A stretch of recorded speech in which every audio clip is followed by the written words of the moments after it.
10 வயது சிறுமி சடலமாக மீட்பு. மனுஷங்களாடா நீங்களா? மிருகங்களோட மோசமா நடந்துட்டு இருக்கீங்க. அந்த 10 வயசு குழந்தைக்கு என்னடா தெரியும் ஃபர்ஸ்ட்டு? அது என்னடா தப்பு பண்ணுது ஃபர்ஸ்ட்டு? ஒரு பெண் குழந்தையா பிறந்தது ஒரு தப்பா? இன்னும் இந்த நாட்டு பொண்ணுங்க எவ்வளோ கொடுமை அனுபவிக்கணும்? கோயம்புத்தூர் சூலூர்னு ஒரு ஏரியாவில் ஒரு 10 வயசு குழந்தைய கடத்திட்டு போய் அதுக்கு பாலியல் வன்கொடுமை பண்ணி கொலை பண்ணி பக்கத்தில் இருக்க குளத்துல தூக்கி வீசியிருக்கானுங்க. இதெல்லாம் பண்ணுறதுக்கு இவங்களுக்கு எப்படி அந்த தைரியம் வருது? என்ன வேணா பண்ணலாம், என்ன மிஞ்சி மிஞ்சி போனால் போலீஸ்கிட்ட மாட்டுவோம். போலீஸ்கிட்ட மாட்டினா என்ன, ஜெயிலில் போடுவாங்க.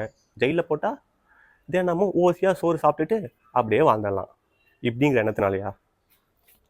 இந்த எண்ணத்தை மாற்றினாதான் அவனுக்குள்ள அந்த தைரியத்தை அளிக்க முடியும். இவனுங்க மாதிரி ஆளுக்கு கொடுக்குற தண்டனையில் ஒவ்வொருத்தனும் ஒரு பொண்ணு அனுமதி இல்லாமல் அந்த பொண்ணை தொடறதுக்கு பயப்படணும். அந்த மாதிரி தண்டனை வராத வரைக்கும் இங்கே ஒன்றுமே